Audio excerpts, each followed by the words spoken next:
Saludos. Nuestro invitado de hoy nació en Venezuela.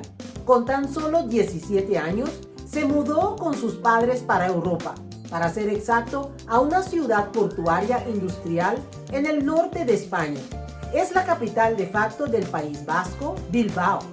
Mauricio Cavallini Posada es hijo único, muy apuesto, y hoy nos habla de su desarrollo y su vida en el País Vasco. Gracias por compartir, darle like y suscribirte a mi canal de YouTube. Bienvenidos a Goriaca en español. Caracas, Venezuela, concretamente de Chacaíto, que vendría a ser justo el centro de la ciudad. Cuéntame un poco de tu vida en Venezuela. En Venezuela, de lo que más recuerdo, porque me fui allí con 17 años, es el compartir con la gente, el poder jugar en los parques, visitar el Monte El Ávila, disfrutar de que Venezuela en general tiene todos los ambientes y todos los climas, ¿no? Puedes ir a la selva amazónica, puedes ir al desierto, puedes disfrutar de la nieve o también ir al mar. Y todo lo tienes a pocas horas de poder conducir en coche. ¿Tus padres también son venezolanos? Sí, en realidad mi padre nace en Perú, pero con 18 años se fue a Venezuela. Mi madre sí nació en Venezuela. Soy hijo único. Ay, ¿y eso? ¿Cómo es ser un hijo único? Bueno, como todas las cosas, tiene sus ventajas y sus desventajas, ¿no? Claro que a uno le encantaría estar acompañado, sea por un hermano o una hermana mayor o menor, pero ser hijo único también te obliga en cierta manera a ser más independiente. Y así es como he crecido. ¿Y tus padres eran muy estrictos? No realmente. Mis padres no han sido personas estrictas, han sido personas preocupadas, pero siempre han dejado espacio para que yo tome mis propias decisiones. ¿En qué momento deciden abandonar a Venezuela? Si lo ponemos un momento en el tiempo, fue concretamente el año 2011, pero realmente el detonante, por supuesto, fue la crisis política y económica que estaba viviendo mi país. Tú tenías 17 años, me dijiste. 17 años, sí. ¿Y cómo es que tú manejaste la situación? Dejar todo, tú creciste ahí, tenías amigos, tu casa, tus cosas. Bueno, la verdad es que yo estaba entusiasmado, ¿no? A uno le duele dejar lo que conoce toda la vida. Era un muchachito y claro, también tenía no solo mis amigos de toda la vida, sino en aquel entonces tenía incluso una parejita. Y esa parte puede ser dura, pero sabía que iba mejor. Yo ya conocía Bilbao, Europa, donde yo he venido, y sabía la calidad de vida que había aquí. La verdad es que tenía ganas de experimentarlo y lo asumí fenomenalmente. Fue un cambio a mucho mejor. ¿Cómo te recibieron ahí? ¿Cuál fue tu primera impresión? Mi primera impresión fue la sensación de libertad, el poder movilizarte por cualquier sitio a cualquier hora, que eso es algo que yo no estaba acostumbrado en mi ciudad. También la limpieza y la tranquilidad. Bilbao es una ciudad muy tranquila, muy limpia y claro, tú venir de una gran urbe a un pueblo prácticamente que es Bilbao, pues es espectacular, ¿no? Experimentas eso. Y el cómo me recibió la gente, yo puedo decir que bastante bien. O sea, yo no he sido una persona que en ningún momento haya sentido y muy rara vez me he topado con algún sentimiento de rechazo por una persona autóctona de aquí o que simplemente viviera aquí, que me viera como extranjero, por ejemplo. ¿Y qué estudiaste? Yo no tenía tan claro qué es lo que iba a hacer y el tiempo me dio la razón de que mi camino no iba a ser el típico, ¿no?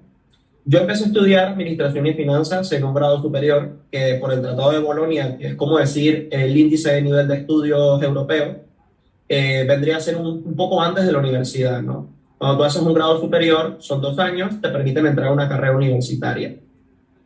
Yo estudié Administración y Finanzas y me gradué, me fue muy bien, pero la verdad es que tampoco yo me sentía ni mucho menos apasionado con la idea de ser un administrador o un financiero. Y a partir de allí realmente mi mente siempre estuvo puesto en encontrar algo que realmente me motivara y que yo pudiera dedicarle mi vida, ¿no? ¿Y entonces en dónde terminaste?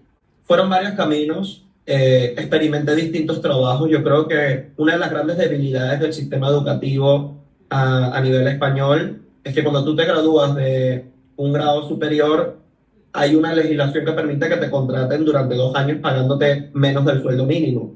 Y claro, yo era una persona, o soy una persona que siempre he sido independiente y para mí no era una opción que realmente me gustara. Así que decidí trabajar tuve distintos trabajos, muchos tipos de trabajos de acá, y fue muy agradable porque la verdad es que conoces la vida de muchas personas, sabes lo duro que puede llegar a ser ganarte un sueldo completo para vivir, y en el camino me topé con el desarrollo personal, que fue finalmente lo que me orientó a terminar estudiando de nuevo, pero en un formato diferente, no el formato tradicional. Terminé decantándome por una formación totalmente orientada a la práctica y ahí empecé mi vida como programador para la industria. Ok. ¿Y ese también es tu trabajo hoy día? Por supuesto, o sea, realmente ahora mismo Europa no se da abasto con la necesidad de programadores que están haciendo falta. Solamente hace falta ver a nuestro alrededor y darnos cuenta de que el paradigma laboral que estamos viviendo es una transformación digital. Todo se está digitalizando y en todas las industrias hace falta programadores para poder llevar precisamente sus procesos al mundo digital, ¿no? Y de paso puedes trabajar en cualquier parte, no necesitas estar en una oficina. Eso es correcto, no necesitas estar en una oficina, puedes trabajar desde cualquier lado y siempre estás aprendiendo algo nuevo. No es una carrera en la que hagas siempre lo mismo, más bien todo el tiempo es un reto diferente y cada vez te haces mejor.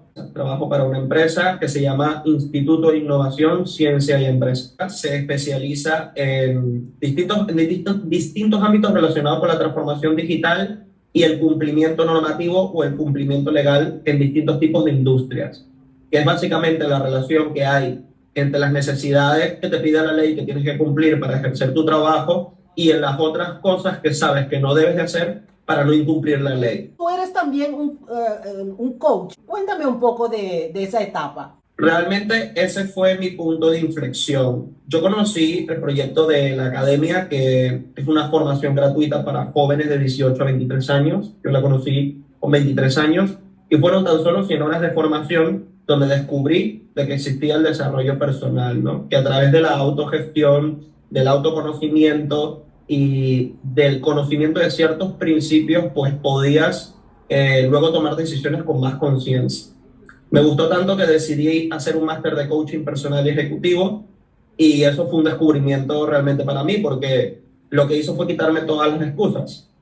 Fue un momento de mi vida en el que empecé a plantearme objetivos concretos con un plan de acción concreto y a luchar por ello, pues. O sea, fue un momento de cambio en todos los niveles, en todas las áreas de mi persona. El coaching es un término que se escucha mucho hoy en día, pero pocas personas saben realmente que es una disciplina que tiene un carácter propio, que tiene una metodología intrínseca y que tiene unos principios de formación bastante bien definidos.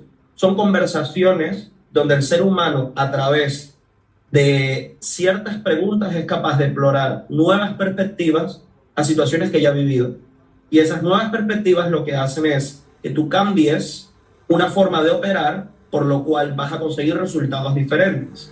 Eso, vamos a decir, es la versión reducida. Lo que yo experimenté con el coaching fue precisamente eso, darme cuenta de qué es lo que yo venía haciendo, dónde estaba, y entonces para llegar a donde yo quería estar, qué es lo que tenía que hacer. Es una actividad de ser consciente día a día de las decisiones que tomamos, porque las decisiones que tomamos cada día son las que van dando forma a nuestra vida en general.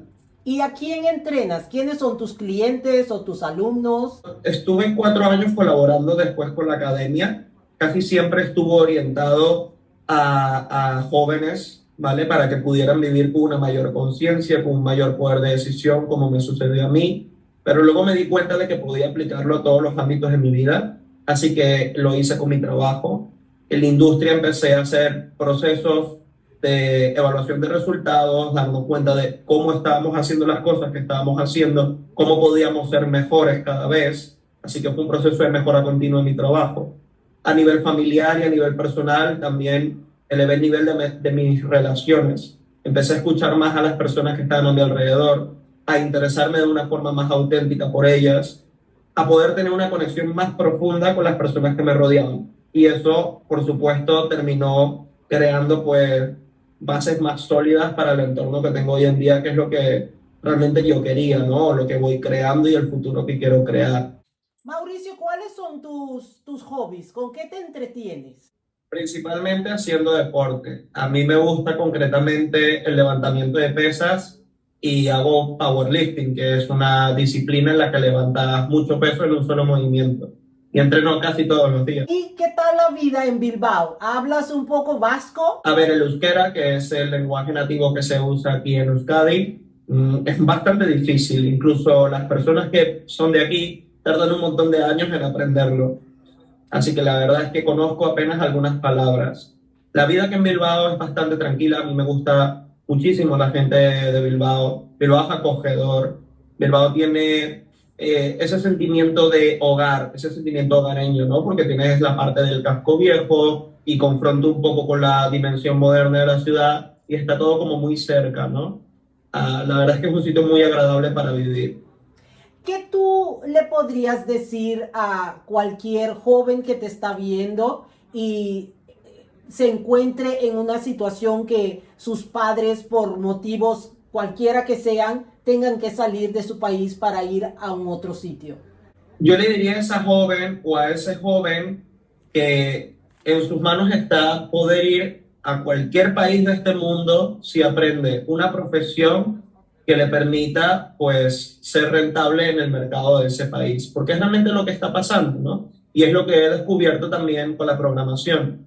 Hay muchísimas personas y solamente hace falta ver millones de casos en Latinoamérica y en la India de personas que han aprendido a programar o marketing digital o publicidad, cualquiera de estas profesiones que ayudan a una empresa a generar una cierta cantidad de ingresos y que las puedes aprender desde tu casa y a través de un ordenador y que si tú tienes un poquito de disciplina y le demuestras a alguien que eres capaz de hacerlo, realmente te contratan. Y yo conozco muchos jóvenes que se han venido a España o se han ido a Alemania o se han ido a Francia porque les ha contratado una empresa de programación. Es un lenguaje universal finalmente. No hace falta tanto entender la cultura o el idioma de otro país, sino que tu trabajo valga lo que realmente amerita. ¿Qué le echas de menos de Venezuela? Mira, yo diría que principalmente la sensación que yo tenía al estar con mi gente, ¿no? Creo que disfrutar de las cosas sencillas, de ese sentimiento espiritual que hay en Latinoamérica, es una de las cosas que hace falta en varias partes de Europa. ¿Sabes cocinar? ¿Haces arepas deliciosas? Bueno, depende de a quién preguntes, ¿vale? Depende de a quién preguntes. Sí, sí las hago. ¿Estás casado? ¿Tienes hijos? Estoy soltero. Sé que todo llegará a su justo momento y será agradable también. ¿Quieres mandarle un saludo a mis YouTube videntes? Por supuesto, un saludo a todas las personas que siguen al canal de Boriaca. Yo les animo a que participen. Todos los límites están en la mente. Sal de tu zona de confort y cambia de paradigma. Gracias por compartir, darle like y suscríbete a mi canal de YouTube. Que Dios me los bendiga y hasta la próxima. Chao.